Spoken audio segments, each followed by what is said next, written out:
กินคนฮ้อนแซ่บอ่ะ ตัวหลายอย่างเนาะมือเทนี่เห็นทานใหญ่กว่านี้เป็นบ่นี่เขาไม่ใหญ่เลย อ้าวโอ้โหเป็นตาแซ่บเนี่ยต้มอะไรเดียว สดก่อน สดน้ำก่อนเด้เขาซ้อมมันอิ่มเนี่ยเท่าไหร่ นี่ ลินโดนฮัลโหลทุกคนมื้อนี้เฮาสิพามาเที่ยวน้องทานเนาะ เกียมบุญทรงเฮือทุกคนเอ้ยทำมาเบิ่งนำกับแบบชิมวนบ่เนาะเดี๋ยวนี้คนก็มาล่าแหละขนาดบ่ฮอดมือบุญทรงเฮือแท้แต่ว่าเขาจะกะเกียบไปละ แม่น ไปเดี๋ยว คน เฮา พากันเริ่มมาเต็มละ เดี๋ยวยีพาทุกคนไปเบิ่งนำกันเลยไป ไป รถกับบักหลายๆบางแม่เขาเจ้าจอดเลียนค้างไงบักหลายขนาดบ่ฮอดมือแท้ได้นี่ แม่น บ่แม่นตีวันที่7น่ะ มื้อนี้ ก็เป็นเดือนนี้นี่นะเห็นเขาเอาลงบ่แม่นวันที่17 18 ไปข้ามก่อน น่าจะเป็นวันที่17เห็นเขาเจ้าเอาลงผ่านๆนี่เดี๋ยวไปซ้อมหนังตู้ให้พูดก่อน ค่ายเต่ามี ไป มีหลายอย่างอยู่เนาะ อย่าง หลาย โลก อย่าง เบิ่งก่อน นี่ก็นำจะค่ายนำน้ำนี่นะขนมนี่บ่อยากกินว่ะ อิ่มอยู่ อ่ะ เดี๋ยวโลกเบิ่งก่อน ขนมนี่น่าแซ่บอยู่เด้อ อันนี้เขาเจ้าน่าจะแบบว่าลองเปิดเนาะ เขาเจ้า เออ ลองเฮ็ด แบบ ลอง มา เปิ ล ด อง ไป อันอยู่บอนสถานที่ นี่ก็ แล้วบัดมือแท้เขาเจ้าก็เห็นทานใหญ่กว่านี้ โอ้ขนมันก็หลายแถวนี้ คนเริ่มมาบักลาลูกบอลจอดรถกับพวกนี้ยัด เห็นบอกเขาเจ้าเห็นประตู DIY เองเก็บความเย็นเอง เฮ้ยแบบนี้ก็มันจึงเก็บนั้นเก็บความเย็นได้เนาะเมนูแบบสไตล์ใครคือห้องแม่น้องเลยดิ เออน่าเซฟหลายอย่างเลย ทอดลูกชิ้น อยากบอกแม่มาขายนำเลย เพราะว่า ว่าอยากกินไข่ลูกอยู่ยิ่งจังไหนก่อนไปเบิ่งกันฮอนๆนะ ไอ้นายจะกินไข่โลกแค่ แม่นี่เห็นไหมอยากบอก ก็ธรรมดารุ่นพักกันมานานนี่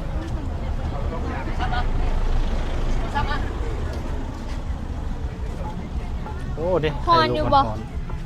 ฮอนบ่ โอ้ ไป7,000 7,000นะ อยากเย็นเหรอ นี่ เอา ปีกนี่ กินบ่ไอ้กินจังหน่อย เอาซ้ำหน่อยก็ได้ปะ เอาซ้ำหน่อยซ้ำในสาวเลยบ่ ได้ โทรศัพท์เงินทองอยู่หนึ่งไม่ใช่แก นี่เบิ่งปีกนี่เลยนี่ ไม่ปีก็น่าแสบ ปีกนี่น่าแซ่บอยู่เด้ อันนี้อันสุกบ่มีป่ะกำลังอีสุก อันนี้ก็ยำจีนเนาะ ลูกค้าหลายเนาะ ยำจีน อืมจุ่มห่อป่ะ ห อ๋ อ อ ม มีต่ำแดง มีตำพร้อมด้วยนี่ อืมหลายอย่างเนาะมือเทนี่เห็นทานใหญ่กว่านี้เป็นบ่นี่ แล้วว่ามือได้หัวเข้าอันเริ่มนะที่10นี่มือนั้นว่าวันที่7 วันที่10เดือน เราก็เริ่มเข้า อ๋อ เดือนหน้าแม่ เดือนหน้าวันวะ เอ๊ะ โอ้โห เดือนหน้า จะได้เป็นเดือนนี้กลายแล้วเนาะวันนี้11แล้ว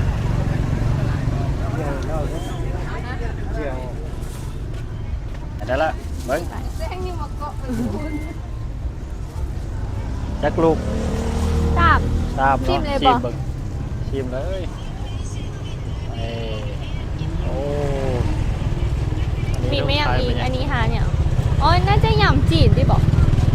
น่าจะยำ กินลูกชิ้น อันนี้มังไม้ดองปีง ยำจีนลูกชิ้นโอ้มีโบไล่คนเนาะพากันมานั่งเลยเนาะ น้ำเรื่องนี่บ่ยากว่ะ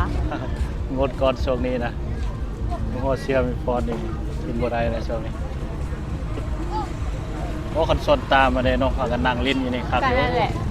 ตาดวั มัน จิ แสนห้าดีแล้วเว้นมันมากเลย เดี๋ยววะ มันแสนห้าโทรศัพท์น้อง ว่ะ ในใครคือ ไข่อย่างนี้ก็ไข่ม่วนได้เพราะว่า ลิ้นเด็กน้อย แม่นเด็กน้อยมา ม้วนเด็กน้อยมาไล่ก็คือในนี้เนาะบ่ได้มากายเขาแยกได้หมดเลยเคยเบลกายบ่ได้แหละเฮ็ดนี่แม่มันให้นั่นแหละในเที่ยวนี้แหละบอดี้ยืดเบิ่งนะ แม่ลองไปถ่ายเบิ้งนี่น่ะมีคนจะไปไทยเหื่อมมาหอนั่นล่ะ ไป เดี๋ยวนี้นี่เขาฮอดมือเนี่ยเขาจองเต็มเมื่อไหร่เด้เขาซ้อมมันทีมเนี่ยเท่าไหร่เอาดู โอ้เหือก็ใหญ่อยู่ โอ้10 ปลายคนคนนั้น แม่แล้ววะ สูงให้เบิ่งนี่ โอ้ ย้อนแซง แซงยามแรง ถึงแดดยามแรงก็ประมาณนี้แหละวิวฟังพลก็เป็นฟังไทย แม่แล้ววะ เดี๋ยวนี้บ่งกวางนี่กระทรวงคักแท้เหือเป็น100 คันตัวแห้งนี่ดูใช่จริง นี่ก็น่าแสบแล้ววะไม่เท่าได้สุกระเบอนี่สุกจังไหมล่ะ นะเต็มสักหน่อยมัน เอาบอ เอาเท่าไหร่ไม่เท่าไหร่ เมื่อกี้ไอ้ว่าไม่เท่าได้ก็5,000เอาเท่าได้10 ชี้ ไม้อ่ะโอเคเอา4ไม้เด้อเดี๋ยวเมื่อถึงยังกลับมาเอาเด้อ ไป เอา เป็นทางลั่งทางเว้นปรุงเอาไปกินบ่ ยาวเจ้ามันอันที่ไอ้โดดยางมาก่อน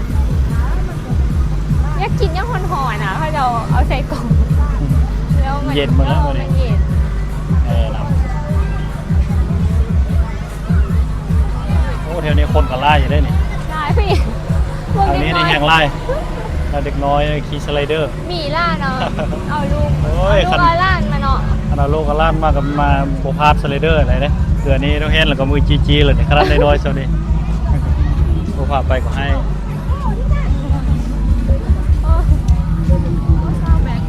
แม่ เกมมาอย่างบ่ฮอดแถวนี้ยางฮอดแถวกลางกันเถอะ อืม น้อง มีอย่างอีก โอ้ กล้องจุ่ม ก็ กล้อ นั่ ง งเล่น จุ่ม นางเล่นจิบเบียร์พอดีครับ นี่ไม่เท่าใครอ่ะ ห้องลิ้นเด็กน้อยมันก็ไรแถวนี้เขาก็ปรับมาแล้ว อืม ปรับแถวนี้เขาเอารถ น่าจะโบมีอย่างอะไรเลย มีแล้ววะ แม่ไปเอาไปเบิ่งอันสไลเดอร์ในหนึ่ง สไลเดอร์รถสไลเดอร์ อยากกินไข่ลูกแล้ว โอ้ได้เพียงเนี่ยใครลูกกับ อุ่ เพียง นๆไข่ลูก ฮะ กับสั่งปิ้งเอ็นไว้นะ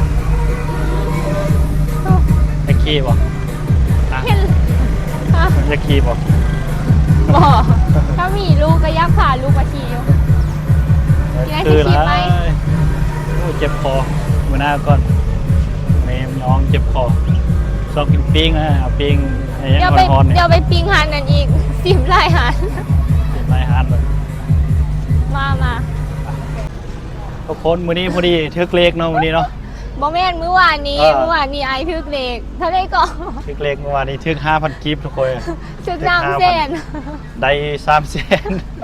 โอ้ยลืมซุ่มเนาะทุกคนเนาะซื้อซา ไอ้ มา บอก มั่ ว่าน อยู่ เอ แต่ อ มั่น สี เขา เลี้ย ทึ ง กอ ยั ยู่ งก็เลี้ยงอาหารทะเลวสัตว์ วัน ได้ นี้ จักโหล วันนี้ว่าจะว่า3 แสนได้เท่าไหร่ กายหา นี่ นปิ้ง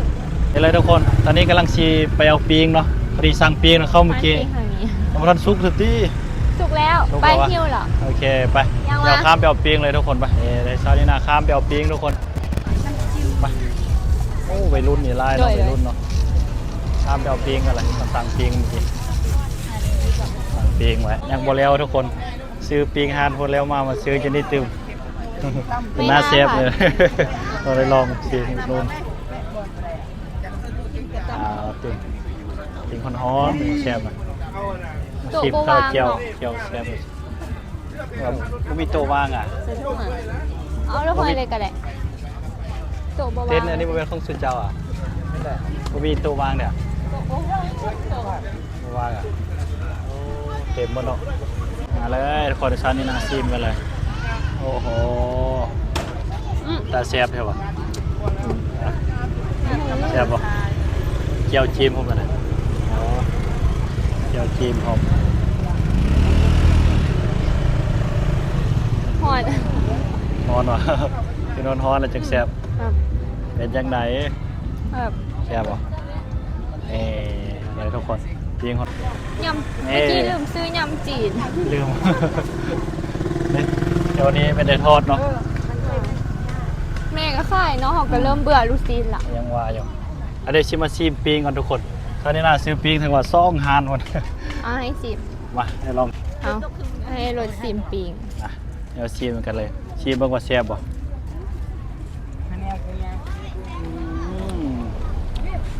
ครับแซ่บอยู่แซ่บ ว่าเปลี่ยนสุดอีก ๆ เนาะ โอ้ เลิกกันแล้วก็พากันมานี่แหละ มากินปิงกันก่อนอืม อืม ชาลีน่าอยากกินน้ำอยากกินน้ำเลยนะ แป๊บซี่ แป๊บซี่โอ้ย เจ็บคอมากินไป แล้วเจ็บคอยังกินอยู่โอ้เจ็บคอก็ยังกินเย็นยอมใจเจ้า ไปนั่งกิน ไปนั่งชิวๆเปลี่ยนบรรยากาศมีใครลูกได้ซื้อปิ๊กได้มาซ่องฮานคนลองมือต้องฮานได้แซ่บกว่ากัน มา ซื้อมายัง ปิ้งฮานี่ใหญ่เลย ฮานนี้ใหญ่เนาะ อืม แต่ว่าชิ้นเจียวสำคัญเป็นเจียวมันแซ่บมันก็แซ่บเลย เอา มี ซิม ใคร บ่ ลูกตื่มได้คนน่ะ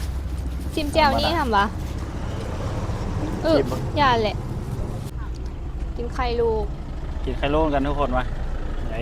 โอ้มีน้ำเยิ้มๆเลยเดี๋ยว สดก่อน สดน้ำก่อนโอ้แสบนี่โอ้มีลูกเลยได้นี่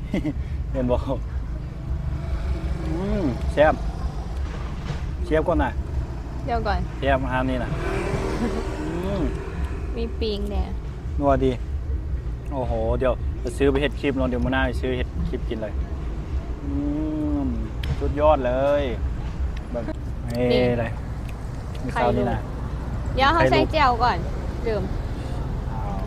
โอ้เจียวส้มใช่ปะ นี่เขาไม่ใหญ่เลย อ้าว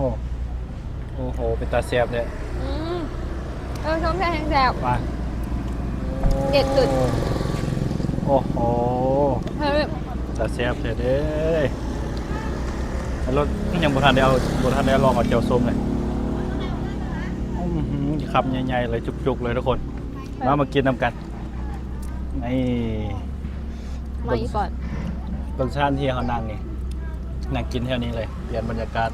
หยุ่งกลาย เจ็บคล้อง เริ่มแรงแล้วยุงเริ่มไล่แล้วนี่เลยทุกคนเจอกับสาวลีนากำลังนั่งกินเนี่ยเนาะ แม่ เดี๋ยวอาชีพปิดคลิปไว้เท่านี้เนาะทุกคนเนาะเดี๋ยวมันชิมืดสำหรับใครที่ยักมาลิ้นอยู่แถวน้องทานก็มาได้เนาะทุกคนเนาะช่วงนี้เขาเจ้าเกียมบุญทรงเหืออยู่บกเกียวเขา วันที่10 เดือน 10คุณเนาะ เมื่อกี้ทางเขาเจ้าว่าวันที่10 เดือน 10พุ่นเนาะเดือนหน้าพุ่นเนาะแต่ว่าเขาเจ้ามาลิ้นไล่แล้วนี่มันคึกคืนละเขาเกียมปะไว้ซื่อๆนี่คิดว่าเขาอีช่วงมือฮือจะดอกคนบ่ไปไล่แต่โมเมนต์โอเคทุกคนเดี๋ยวเจอกันคลิปใหม่เนาะเดี๋ยวคลิปหน้ารถจะมาถ่ายให้เบิ่งใหม่เนาะ กินต่อก่อน เดี๋ยวซอยนากินต่อยุ่งไล่โหดโอเคใครที่เข้าเบิ้งแล้วก็อย่าลืมกดติดตาม กดไลค์กดแชร์เป็นกำลังใจให้เขาเลยเด้อ โอเคแล้วทุกคนเนาะอย่าลืมกดติดตามกดไลค์กดแชร์ให้เราด้วยนะเพื่อที่จะมีกำลังใจให้คลิปใหม่ต่อไปแล้วทุกคนเนาะโอเคบ๊ายบาย